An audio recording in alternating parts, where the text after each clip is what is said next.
Okay, well, it's 2 minutes after, so we'll start soon. Again, my name's Bailey. I teach the online section of 2140, so I'll be your judge today and I'll be submitting those grades. Before we get started, speaking of grades, because I know y'all care a lot about that, do you want to know at the end, like, who won, or do you want to wait for, like, a couple days? Yeah. Yes. Okay, We wanna cool. know. Unless it's just super close and I, like, have to process or something, I'll see if I can give you guys a judgment at the end of the debate. So that's one question out of the way. And I wrote the flow of the debate and some of the times in case you wanted to keep time on your own. I will, I suppose, keep time and judge at the same time. So just be patient if you notice me like writing and stuff. I'll let you know when it's time for the next round. Also, in addition to these times here, you have 2 minutes of prep. So each team can call for their 2 minutes in the first couple rounds and you guys can sort of huddle. While the other team's taking their 2 minutes, you also use the same time. Does that make sense? So.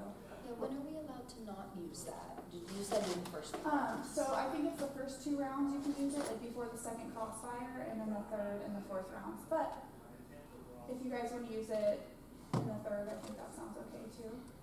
You want an extra round to limit the flexibility? Sure. We can make our own rules. Okay, cool. So any other questions about like the exercise and what we're about to do? You guys feel ready? Sure. We're like ready to get over it. Yeah. Yay. All right. So let me start my time. And what I'll do is the second you guys start speaking, I'll start those 5-minute timers for each speaker. When you have 1 minute left, I'll do this and like make eye contact. And then this means your time is up. Okay. It doesn't mean you have to stop like immediately. Just like finish out your thought. And the same goes for crossfire. Okay. All right. I'm excited. Okay. So everybody's name tags are in front of them. Do we need to introduce ourselves since our name tags are in front of us, or?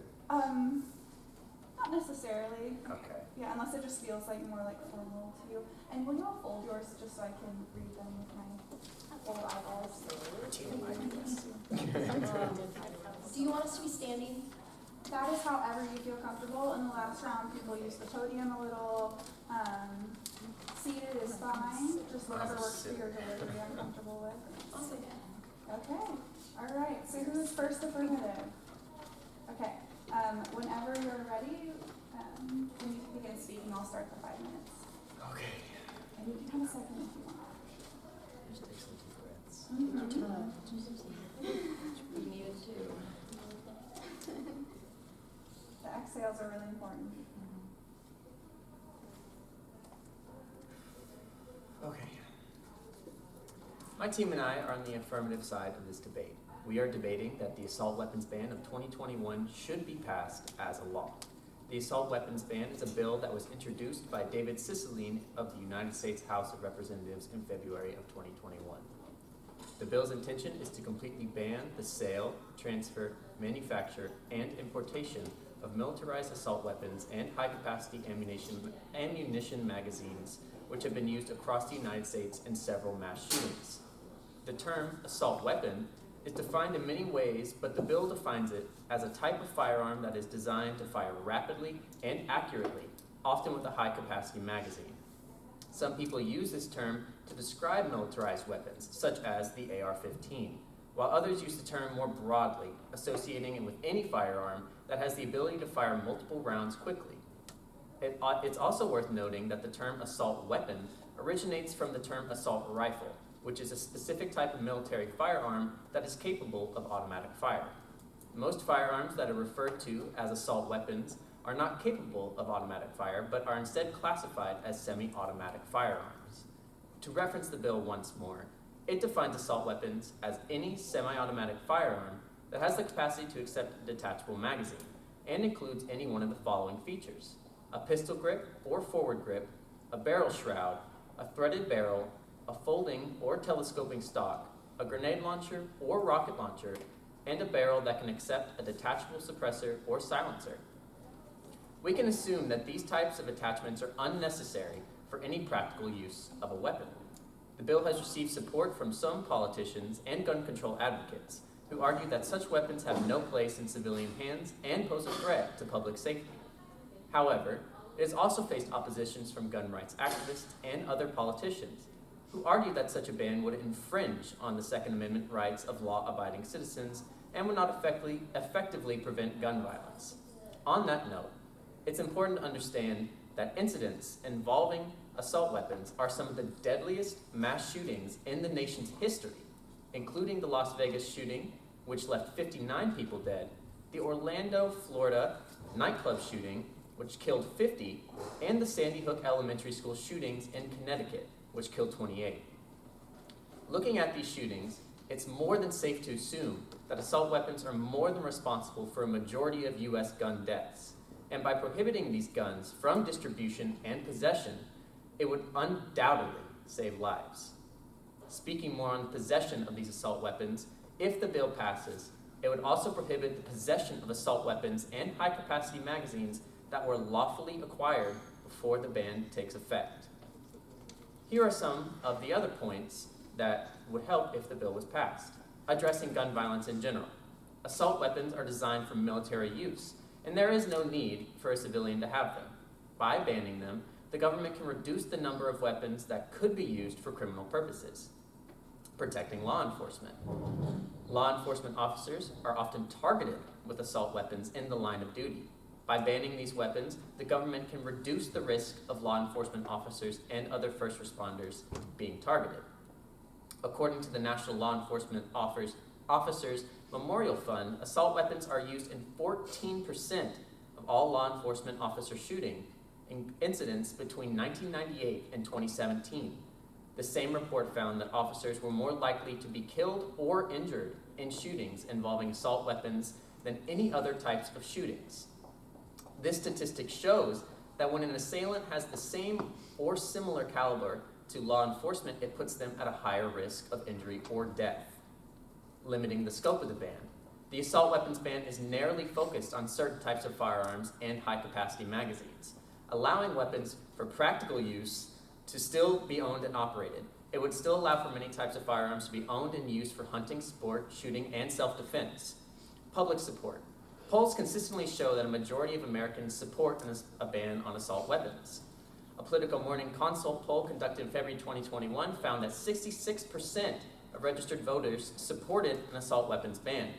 And finally, a Pew Research Center survey conducted in 2019 found that 60% of Americans supported a ban on assault-style weapons, while 39% were opposed.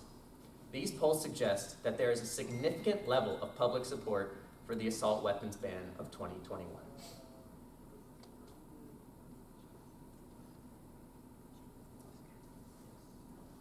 Do you guys want to know your times? Or? Sure. Okay, that was 4 minutes and 50 seconds. Okay, pretty good.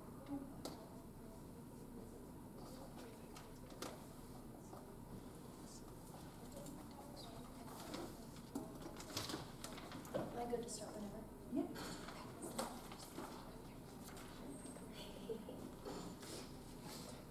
This will make me feel better. Okay. Whenever I start, you're good? Okay. Hi, my name is Emma. I stand against the 2023 assault weapons ban. Banning assault weapons is not appropriate when the larger majority is not part of the issue. In such a controversial debate, it is necessary to delineate the causes of violence from the instruments. Banning assault weapons would not change the issues we want. It would only disproportionately discriminate against innocent people when their rights were written into Article 2 of the Constitution, the right to bear arms. Just because banning assault weapons seems more attainable than banning handguns doesn't mean it'll make a difference. For example, assault weapons account for 2 to 12% of guns used in crime in general, and most estimates even suggest less than 7%. Moreover, just 2.6% of homicides are carried out using a rifle. In fact, clubs and bare fists are used to kill more people annually than rifles. Considering how little this ban will reduce violence, it will certainly do more harm than good. Firstly, banning guns does not diminish the demand. The demand simply goes elsewhere. In 1994, the Violent Crime Control and Law Enforcement Act banned semi-automatic assault weapons, such as the AR-15, one that has caused great controversy. Ultimately, the ban did very little, as millions of semi-automatic assault weapons were still in the country due to the grandfather provision, also included in the proposed 2023 ban, allowing that any previously owned weapons that were banned could remain legally in the United States. The 1994 ban didn't even decrease crime rates. While gun crimes using assault weapons decreased by a measly 6.7% in that time, it was offset by the rising numbers of assault weapons with larger magazine capacity gained illegally. As America dives deeper into a time of social unrest and political polarization, the black market has become more popular to bypass guidelines and bans they don't approve of, effectively boosting the black market economy by trillions in the past decade rather than our own. If we pass this assault weapons ban, we can expect individuals to resort to the underground markets more often. This makes our country more dangerous as it becomes harder for our police departments to track guns and solve crimes as more unregistered guns are bought.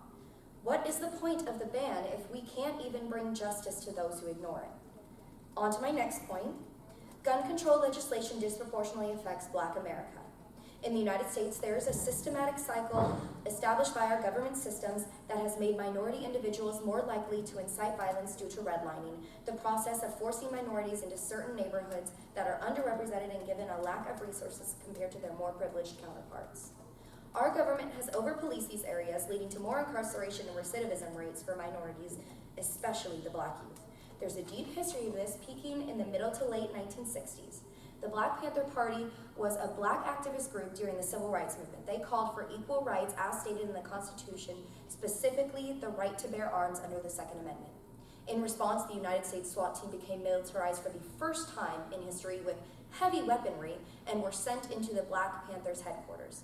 They took their guns, they killed innocent Black people who were calling for equality. Even the NRA, the National Rifle Association, for the first time in history, briefly supported gun control to influence white Americans to support legislation against the Black Panthers, and less than a decade later, they reverted back to their anti-gun control agenda. All this to say that the systematic oppression of minorities has been historically enforced using gun bans like the 2023 assault weapons ban by disproportionately affecting Black communities. It deweaponizes Black America while simultaneously expecting them to use guns illegally and then punishing them for crimes caused by the lack of resources provided by the government. Minorities deserve the equal chance to properly protect themselves from oppressive governments and especially hate crimes. If we pass the 2023 assault weapons ban, we will only hurt minorities further. We will not only restrict innocent individuals' rights, but we will also provide a way for the Black market to prosper and bring more violence to our streets without justice. If we want to make a difference, we can reallocate resources towards supporting redline neighborhoods, mental health, and fair legislation that could make a real difference. But ultimately, banning assault weapons is not an option. 4 minutes, 30 seconds. Awesome, thank you.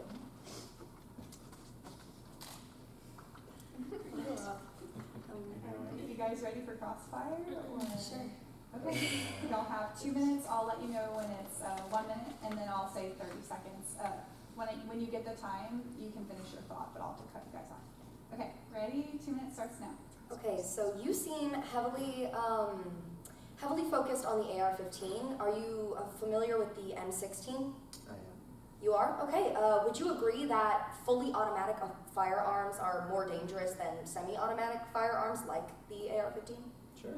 Yeah, are you aware that they are being sold on the black market right next to the AR-15? And if we allow individuals to take front on the black market by removing their ability to gain guns legally, they have just as much ability to get the M16 as the AR-15. But would you not agree that this is more of an issue of accessibility?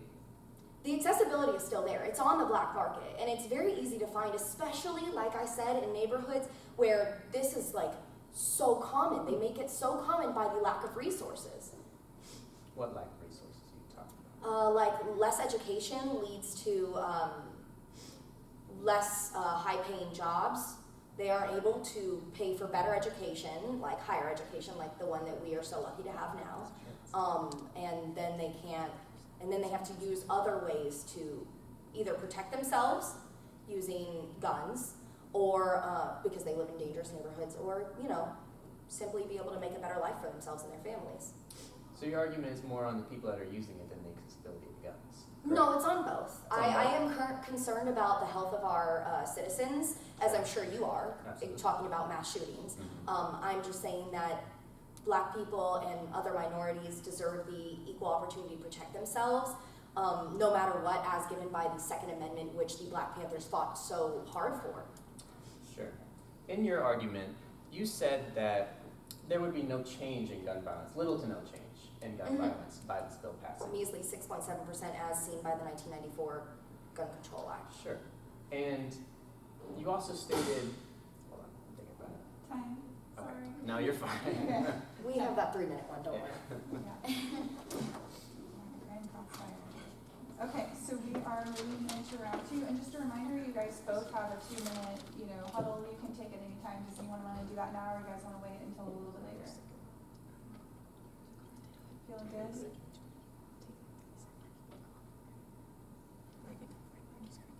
We think we're good over here. Okay, are you guys ready to? All We're right, second affirmative whenever you're ready.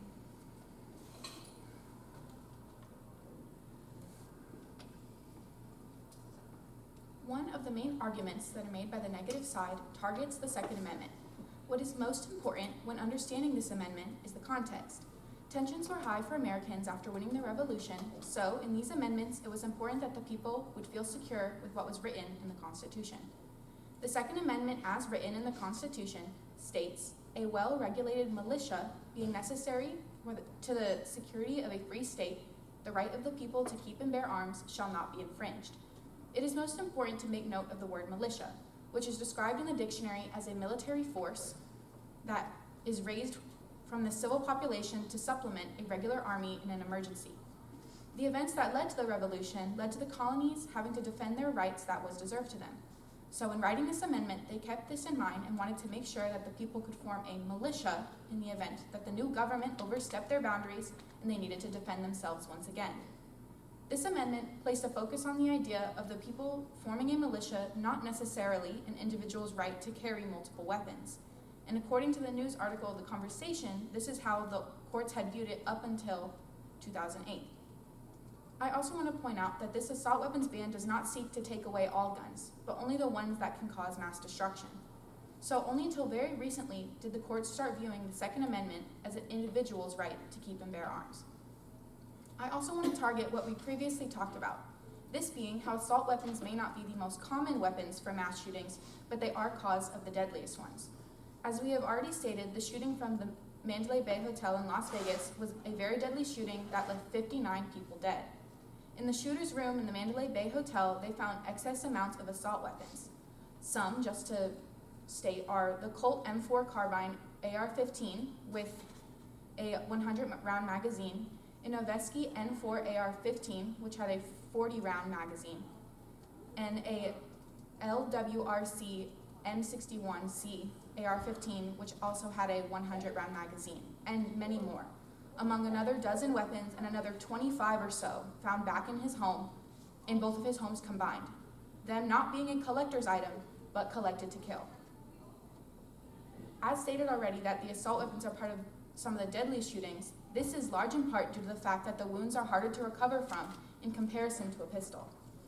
It is important to understand that an assault weapon is meant to kill. It is not for protection or just to wound an attacker. In an article from NPR, they discussed that bullets from weapons such as handguns typically pierce straight through a target, medical experts say. By comparison, weapons such as AR-15s, used in many mass shootings, can liquefy organs because of the much higher projectile speeds. Assault weapons cause a condition called cavitation, meaning that as the projectile passes through the tissue, it creates a large cavity, said Dr. Ian Brown, a trauma surgeon at UC Davis Health in Sacramento, California. Goes on to further state that does a ton of tissue damage, both initially at the impact and then even further as the tissue begins to necrose or die off. Lately, many mass shootings have taken place at school, with an assault weapons ban could protect children from the gruesome fate of a shooter deciding to enter the school. A doctor told ABC News that while assault weapons can injure any human, children will be much more impacted because of their smaller bodies. And I quote, "Children, their organs are a lot more compact and they have a lot less fat surrounding their vital organs. And so you can imagine that a bullet that is causing a blast effect inside their body, inside their abdomen or their torso or chest is not just going to explode, but it will also destroy their heart. Not just completely shattering their liver, but also their spleen, causing catastrophic bleeding. And devastatingly, the children who were shot in Nashville were dead on arrival to the hospital. There's nothing the trauma surgery could do, and that is very classic of what we see now as the norm." Further, I want to talk about the idea of guns for protection. It is true that many gun owners value their guns and do not wish to see them taken away. However, it is important to note that we are arguing for a ban on assault weapons, not the ban on all guns. So when arguing this, it is most important to look at the statistics. According to Pew Research, 3 in 10 American adults say they currently own a gun, and another 11% say that they don't personally own a gun, but live with someone who does. It is important to look even further into how many of those people own an assault weapon. According to Pew Research, about 7 in 10 say they own a handgun or pistol, which is 72%. It is rare to find that in the event of someone needing to protect themselves, that they would have an assault weapon ready to aid their defense. According to Pew Research Center, 48% of gun owners say they own a gun mainly for protection. But for years, experts have divided over how often people actually use guns in self-defense. The latest data show that people use guns for self-defense only rarely. According to Harvard University analysis of figures from the National Crime Victimization Survey, people defend themselves with a gun in nearly 0.9% of crimes from 2007. 5 minutes. All right, second night, you guys ready? Just, yeah.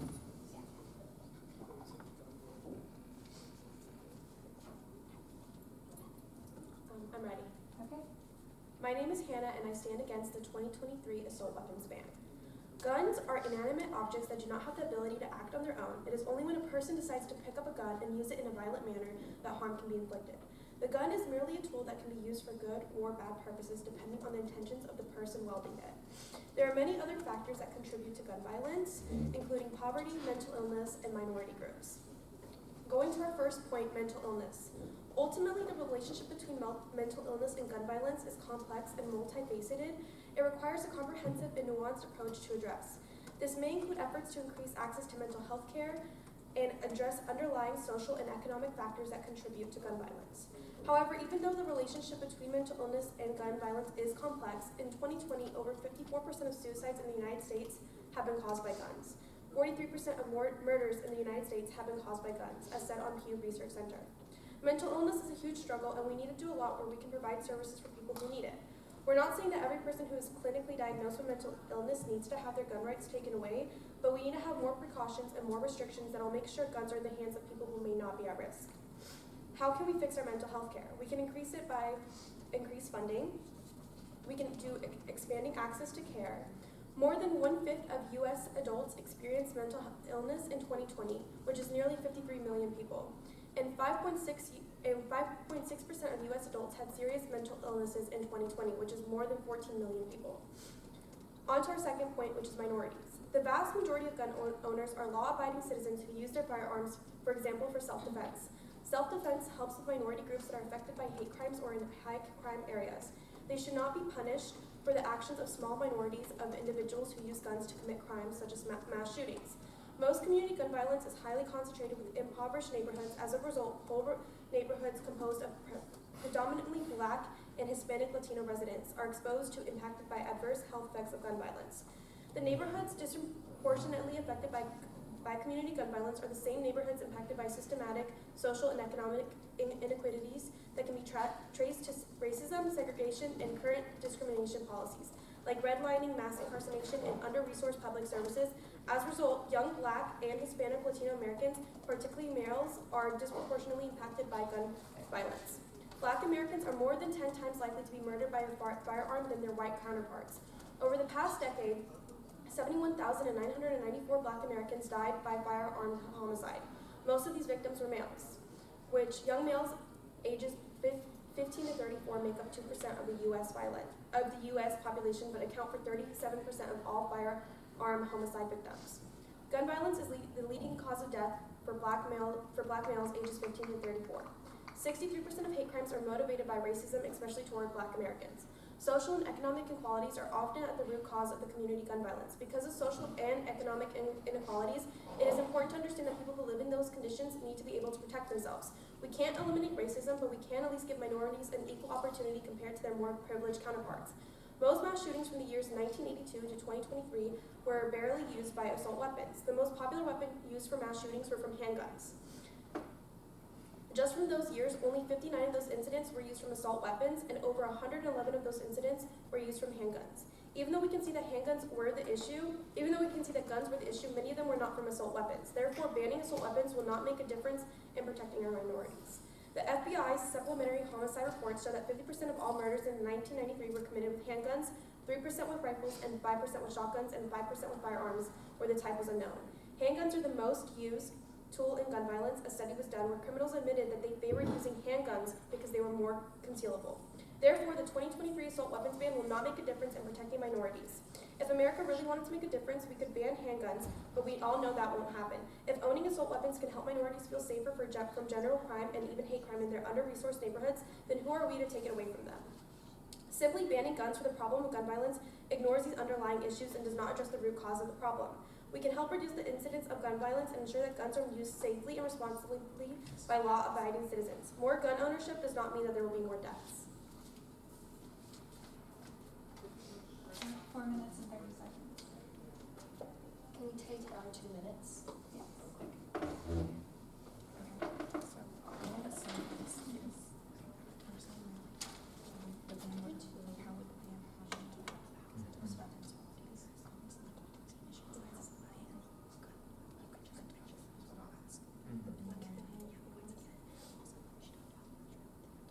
should I pass this to using the humans of problem? That's a good thing. I think that,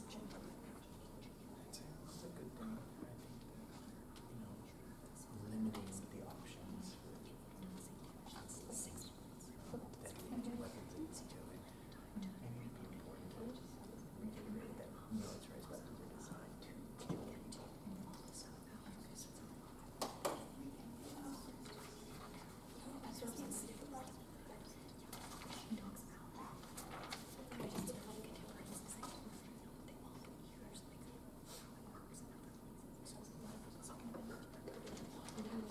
You guys ready? Yeah. Okay, so we just use the minutes. So we still have 1 minute remaining.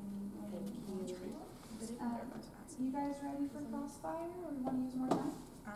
I think I'm ready. Okay. Round 2 crossfire, 2 minutes, starting now.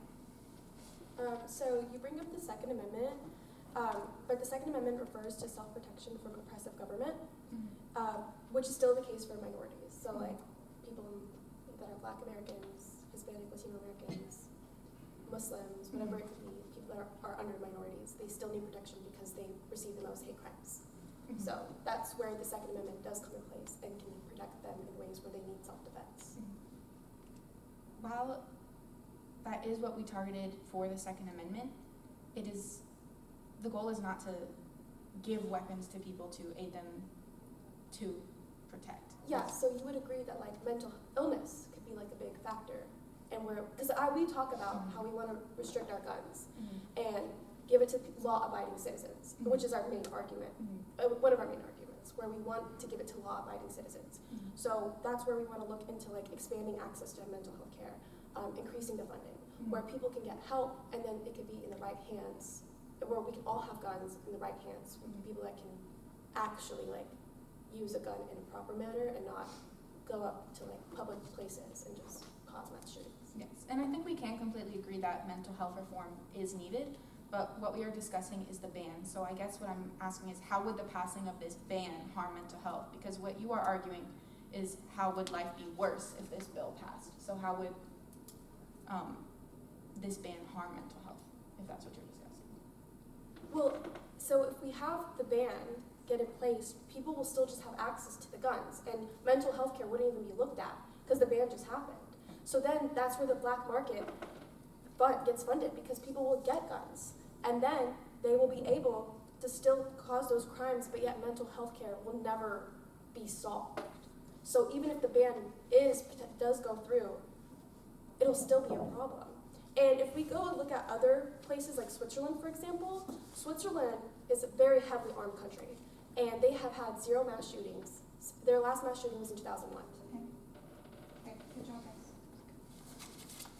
All right, does anyone want to take time? Third affirmative, you guys ready? Okay. All right, third affirmative.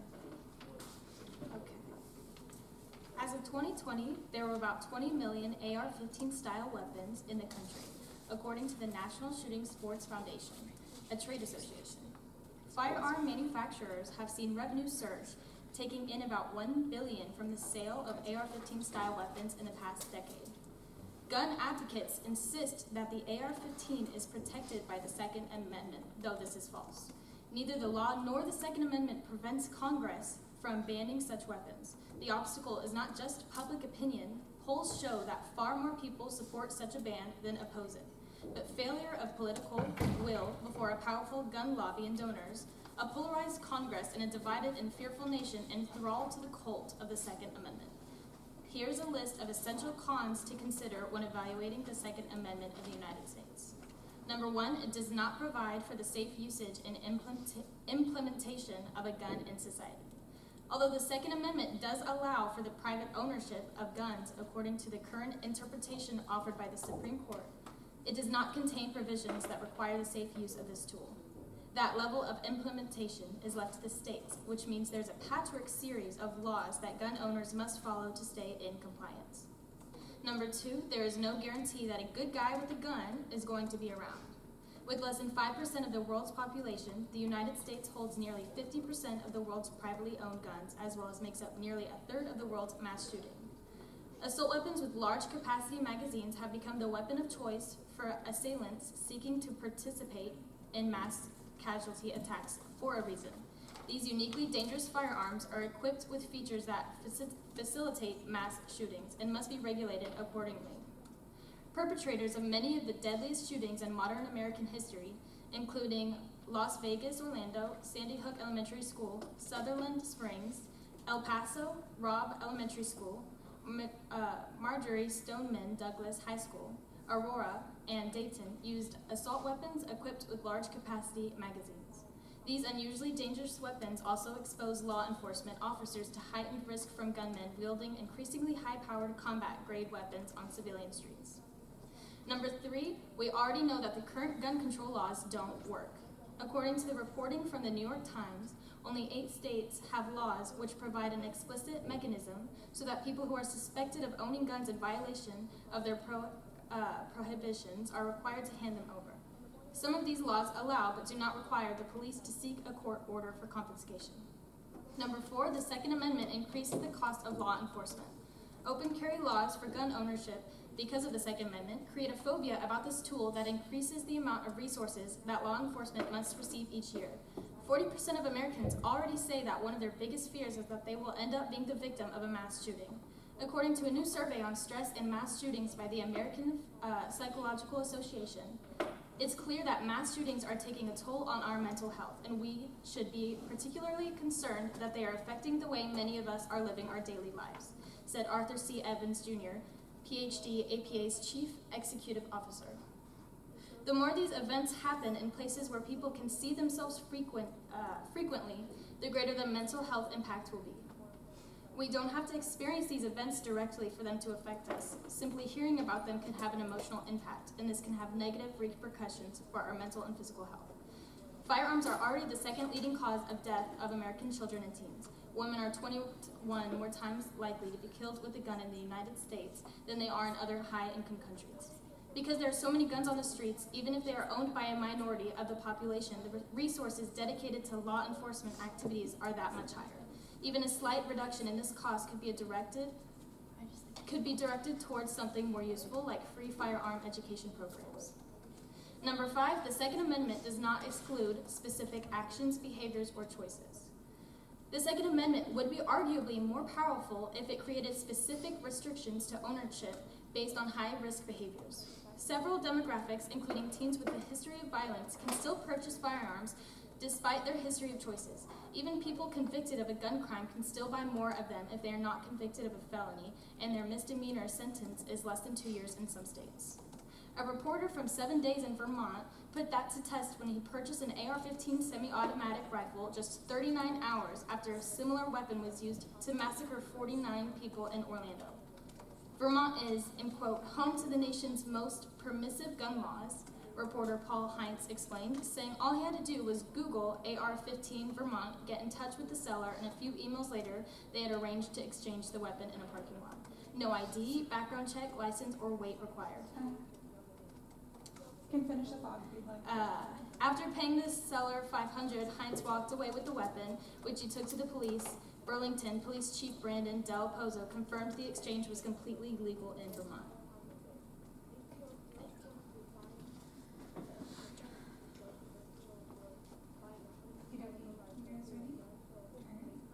Hi, so I'm the negative, and I stand against the assault weapons ban of 2023, and I'll be providing a summary.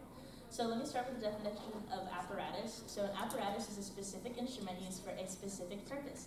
Now let's weigh the definition of apparatus and weapon. A gun will have a specific purpose, but that does not specifically entail mass shootings or relevant violent occurrences. Therefore, a gun is an apparatus, not necessarily a weapon. Getting rid of guns or assault weapons such as pistols and rifles will close businesses down like shooting ranges, deer stands, and hunting areas, which in turn tanks the economy. According to Pew Research, there are roughly 18,000 indoor shooting ranges in the U.S., many of which are locally owned, and closing those facilities will lead to owners and workers losing their jobs, sources of income, and in turn their business reputation overall, as they will have to shut down and declare bankruptcy. There are also nearly 11.4 million deer hunters who invest in their hobby of sport with their guns, as well as purchasing land to hunt in. This is overall money lost for those who hunt for sport or hobby. Also, let's consider the fact that many stores offer sections in which they sell weapons, or should I say apparatus, like guns and ammo, like Dick's Sporting Goods, Academy, and Bass Pro Shop, and this imposes another economic setback for the government. The government imposes a tax on weapons and ammunition sales, and this is money that the government needs, yes, but we could also apply that revenue towards other essential programs such as mental health or protection for schools. People kill people. The problem in mass shootings isn't the gun, it's more the person, and we should focus on resolving those with overbearing mental health issues. And mass shootings happen whenever mental health and morality are at a low. And many of those who are mentally impaired cannot find a substantial outlet for themselves to either de-stress or escape their unhealthy thoughts, so they resort to hurting other people in order to attempt to satisfy this craving. If we look at past occurrences, Adam Lanza, Sandy Hook, 20 children and 6 adults, and then himself had untreated OCD and anxiety and anorexia. Jared Lee Lohner, Tucson, Arizona, 2011, killed 6 people in a supermarket parking lot and was a paranoid schizophrenic. Aaron Alexis, Washington Navy Yard, 2016, diagnosed with paranoia, sleep disorder, and heard voices in his head, was a Navy reservist, where the military completely disregards mental health, as they may offer therapy, but nothing is truly incompetence, as therapists immediately report any sort of corruption to staff sergeants that will in turn lead to the militant or patient to be discharged altogether rather than receiving treatment. To add on to Alexis's case, this is a very common occurrence in the military, as many testify. Some militants carry their unbearable mental health conditions as they cannot afford to lose a stable career. That only shows more of a stigma toward mental health, and that we should push to fund a reform in order to avoid more instances like these, instead of teaching everyone to suppress these emotions, as this will fail more often than expected, hence the mass shootings and public violence that will happen almost daily. Pushing for the government to make a ban like this isn't going to change the factors that play into the mass shootings. This is an area where we can work towards fixing through reallocated funds rather than eliminating rights as set by the Second Amendment. With violence more enticed due to redlining that forces minorities into lower class areas, we realize we need to break down this bill and instead reallocate these efforts to the suffering neighborhoods in order to lower the crime rate overall. While our first speaker provided multiple insightful contentions that expose how putting this ban into effect will induce another sort of disproportion towards minorities. When I was about 6 years old, my 13-year-old sister and I were taking a walk around our block with our friends when we began to be chased by older men who happened to live in the area. We weighed the dilemma of either continuing the chase and risking one or more of our lives as we ran, or putting our entire family in danger by leading the men to our home. As a second-generation immigrant that was raised by a single mother, I know what it's like to live in neighborhoods with lower class, impoverished areas. Truly, it was fearful to live in a setting where you constantly feared for your life and couldn't even take a walk outside without something bad happening to you. Due to the conditions of our living, my mother found it beneficial to carry a gun inside of our homes due to the incredibly high crime rate in order to protect us from home invasions, which were a common occurrence, assault attempts, and typical trespassing in general. Taking away our gun would literally leave us to rely on ourselves and the authority, which typically takes 10 minutes to reach our home if we can even manage to make the call. That testimony was mine personally to show the dire need and emphasize that we must reallocate these funds that are devoted to this bill to neighborhoods like the one I grew up in order to lower the crime rate and create safe spaces for families to enjoy and improve the morality of all, not just those who are disadvantaged. Moreover, the issue isn't guns, the issues are the factors, as mentioned, that cause them to be pushed for violence. The gun ban is violent as people can still acquire guns, albeit illegal, but it's just as accessible as drugs. With correct networking, or simply knowing a guy that knows a guy, anyone is found capable of acquiring an assault weapon, regardless of their intention. With all of these points, it is clear that banning guns will only criminalize more behavior rather than to stop it. 4 minutes, 30 seconds. 3-minute crossfire with everybody, or y'all want some Yes. time, or? We're gonna take a time. Okay, start with Smith. I mean,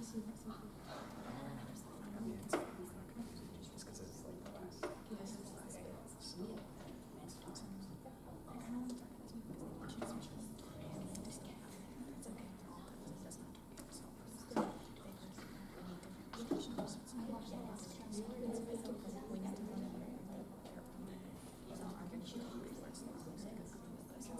They're also arguing for something that's way out of the scope of the ban. Switzerland is not part of the ban. It's the United States and the citizens in the United States. Switzerland has nothing to do with it. And they're been banned for Yeah. It's awesome.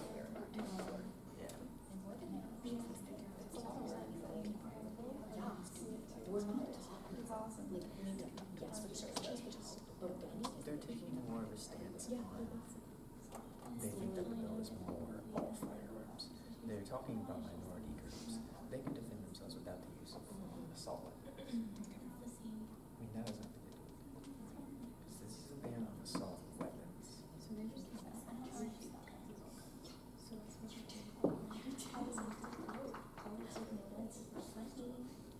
I saw you look over and I was like, I can't look at you because that's super sad. Defense in the home. It is a defense. And then you kicked over it. So it's like, It feels yeah, it depends on what they say. It's good, yes. Yes. I have some things highlighted up here in case.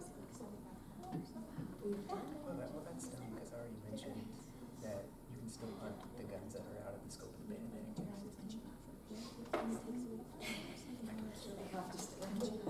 It helps me assert dominance. You guys feel ready? I think we're good. And just, so everyone's playing in this round of Grand Crossfire. It's 3 minutes long, so it's a little bit longer. And you guys are real nice to each other, and I'm not encouraging interrupting, but if it's clear the person asking the question doesn't have a clear train of thought, that's when you like shift gears, if that makes sense. Like, it's not rude, we're trying to make progress at understanding the nuances of the issue, so if it's going in that direction, that serves us to like, anyway, like, here's this And question. which side goes first? Whoever can Is get it it. either? You know, there probably is an official order, but I don't know. So whoever wants to speak first, okay? 3, 2, 1. I want to establish first, at the end of our last crossfire, you asked, how do we plan to, you said that healthcare, how do we think that it'll be worse if we implement this Sure. ban? We want to actually reallocate resources and time and money that we are currently wasting on a ban that isn't actually going to make a difference. If we want to make a difference, let's put more money into healthcare. Let's make it a little more universal in this country, like they do in Switzerland, where there has been no mass shootings since 2021, but they have more guns per capita than the United States. How is that possible? It's like proportionally, that's a small country compared to the United States, yet they have more guns. All I'm saying is that this ban doesn't make an actual difference. More than that, y'all mentioned women.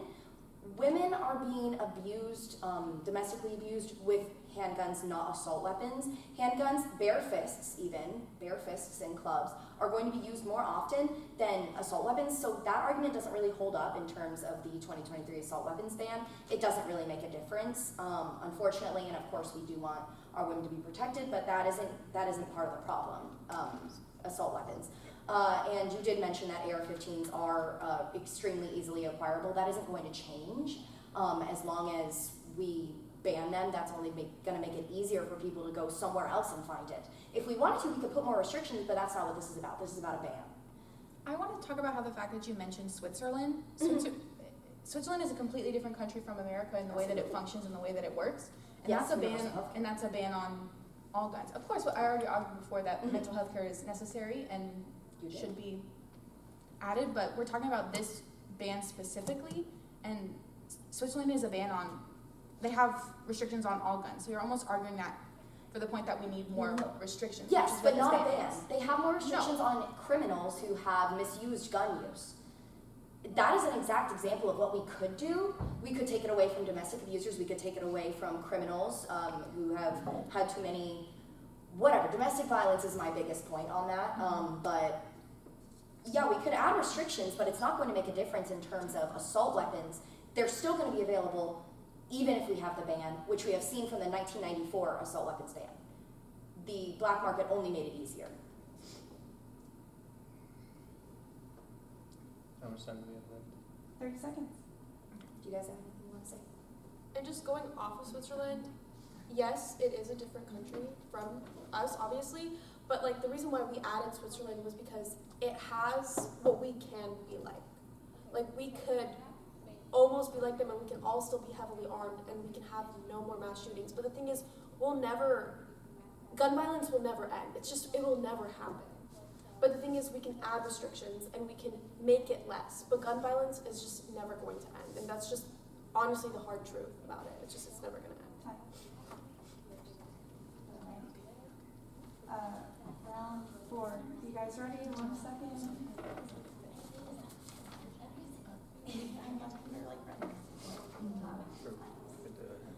We don't have any time left.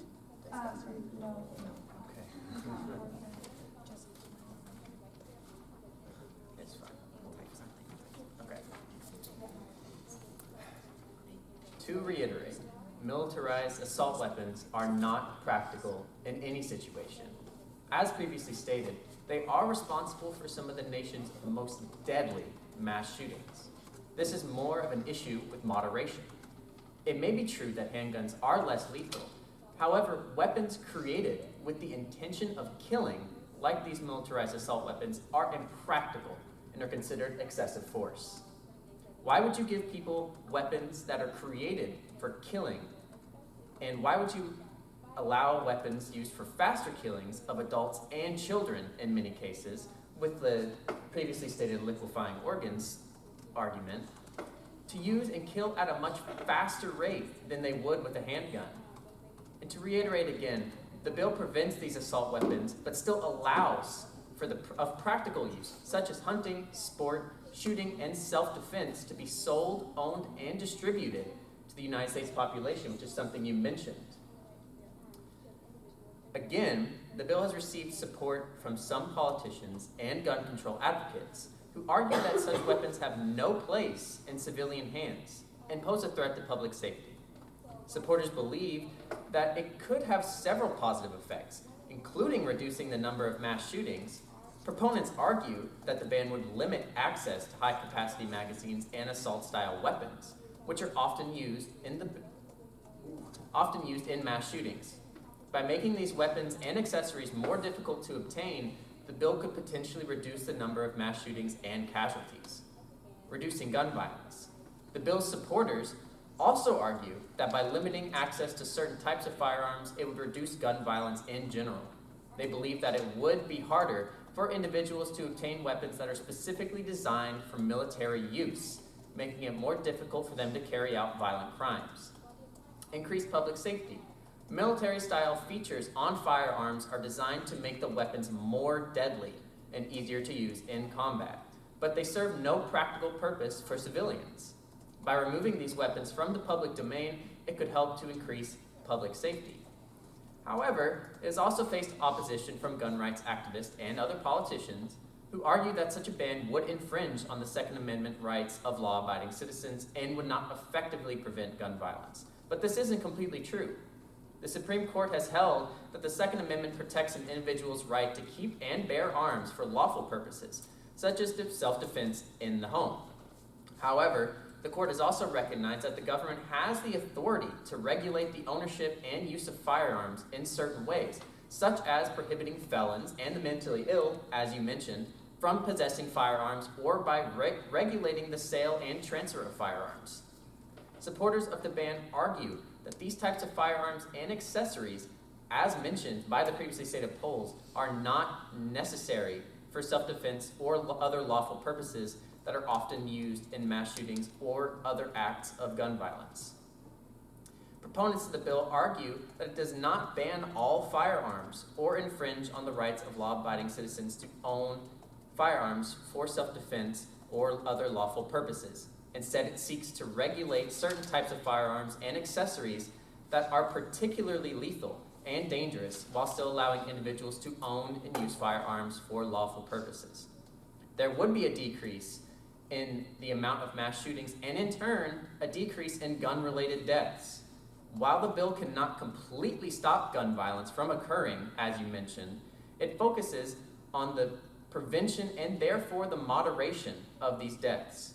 Gun deaths are inevitable, but by prohibiting guns that are responsible for incidents where the deaths can't even be counted on two hands, it's a step in the right direction for American security. And to address the black market argument that you stated, supporters of assault weapons state that even if a black market for these weapons did emerge, it would be smaller and less accessible than the legal market that currently exists. Moreover, they argue that the benefits of reducing the number of these weapons in circulation would outweigh any potential downsides. And I'll stop there. I have a lot more. I don't have time to do it. Okay. 4 minutes and 35 seconds. All right. Closing day. My name is Kelsey, and I stand against the 2023 assault weapons ban. We have gone over several issues with passing the assault weapons ban. The 1994 Violent Crime Control and Law Enforcement Act shows that this has not worked in the past, and it will not work now. Ultimately, this attempt at decreasing crime was unsuccessful. The criminals who are carrying out these horrific acts, such as mass shootings, are the same people who will not hesitate to obtain whatever is needed to fulfill their intentions via the black market.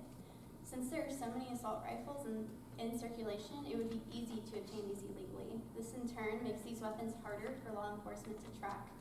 We would be giving the upper hand to those who intend harm by helping them get away with it. The ban would hurt the economy, which would affect all Americans. Shooting ranges, deer stands, hunting areas, and taxes on these weapons are just a few examples of how this would hurt our economy. The ban would hurt minorities. As referenced, the Black Panther Party called for equality and the right to bear arms. What was the government's response? To send a SWAT team with military weapons to kill innocent black people asking for equality. Steph's personal testimony is another example of the reason we cannot take this protection from minorities. This would be looking the other way from those who are dealing with incredibly high crime rates such as home invasions, assault, and trespassing. This ban would take away assault rifles from those who need it the most, particularly to protect themselves from the government and hate crimes. Let's focus our energy and resources on the heart of the issue.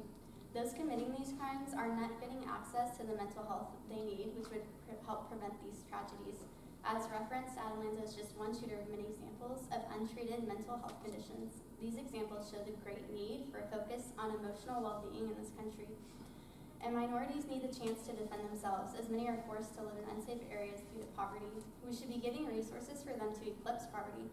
We need to protect their rights to protect themselves from harm. They need protection from hate crimes, and removing guns from them will not remove the prejudice and injustice they are experiencing. It will only remove protection from them.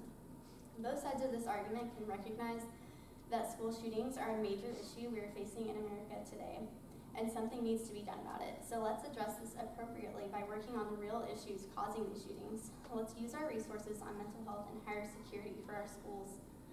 And this ban also removes a constitutional right. The ban would be abolishing an earned freedom from law-abiding Americans. The innocent should not have to pay a price for criminal behavior. The Second Amendment was intended to help protect against the government and any other threats towards our well-being and freedom. Assuming we will always have our freedom without a fight ignores history itself. And furthermore, we cannot ignore the consequence of this ban regarding self-defense from criminals. As we went over, the ban will not reduce crime, and we pointed out the ban in 1994 failed to reduce crime. We have referenced Switzerland, who has many guns, but nearly no mass shootings. This tells us that guns are not the issue, therefore the ban will not work. And the consequences are distressing. The black market will prosper, more guns will be lost in circulation, it will cause economic destruction, it will take away protection for minorities, and it steals away our freedom. The ban ignores the root cause of the issues we are discussing. Let's address the real issues by focusing on the actual causes of mass shootings and other deaths by guns. We need more resources for mental health, more resources for minorities in poverty-stricken areas, and protection from hate crimes, and we need more security in our schools. Ultimately, the ban would take away guns from law-abiding citizens, not criminals. I, for one, do not want to be treated like a criminal. Let's fight to keep our freedom and well-being. 3 minutes and 45 seconds. All right, good job, guys. Give yourself a round of hour, right? It's I mean, done. that- Thank God. It doesn't seem like it. It's finally done. What an hour, for sure. Horribly. Okay, and I'm like, why did I ask them if they wanted to know right away? Because I feel like I will tell you guys, don't worry. But I wish I had a little bit more time to process and you'll be getting your scores with a little bit more feedback. So if I had to choose a side, I would have to choose the negative, and the reason why is mostly Crossfire. It was very close. The level of arguments that every single speaker introduced were like really awesome. And normally I'm like, yeah guys, great job, great debate. No, like you guys like really did awesome. Everybody was well prepared and you seemed to like be cohesive on both of your teams and stuff. But it really was just that neck and neck crossfire, and it's not that all of the arguments introduced by Neg were just like awesome logically, but the fact that like you have to sometimes point out like where's the fallacy, like where is that disconnection, and I saw your wheels turning and I was just like, guys, like come on, face off a little bit. But I think you were very equally matched, and I'm really excited that I got to judge you guys. And so I try to have your scores in a week at the most, but probably a little sooner, so you'll see those reflected in Canvas pretty soon. Not tonight, not tomorrow, but April next week. So yeah. Thank you. you. Thank you guys. Let me know if you have any questions. If you guys would like already points in your comm class, there's a sign-in sheet back there. And I know you guys did good. Sorry if I had. No, y'all look crazy. Y'all walked in here. Y'all look like so professional. I felt like we were so underdressed. No, you're doing great. Yeah, I just judge one year, and then I teach And online. I want to go ahead and apologize for always getting in there before y'all, because that was my one way of making sure I get everything I had I to was say. trying to like find the stuff to argue back, and I had it, just like couldn't find it in my notes. I talk too fast for anyone to think. In my practice speech, I talk. There's a lot of different aspects. So But it was Yeah. all we have. It is 6 minutes. Oh, wow. That's impressive. No, that was really But I'm so glad we were preparing to like tell her or give her a signal every time she talked too fast, but she did so good. Yeah. So Good good. job. Yeah, Are you glad it's thank you done? guys. It's so good. Absolutely. That's the only thing. The hardest part it'll be is done. It'll be done. Yeah. It'll be done. Like, what are you guys gonna worry about now? Exactly. Not coming to this Do I class. have anything else to do? Do we even have class anymore? Yes. We do. Ah, I thought you okay. did so much. Thank you. Because they said we're no longer taking iClicker grades, and we're not. So it's like, I mean, I have to say, yeah, you definitely have class, but I teach online, so I'm like, I'm surprised if you. Is that kind of like a you have class, wink wink? If it's scheduled, you should go.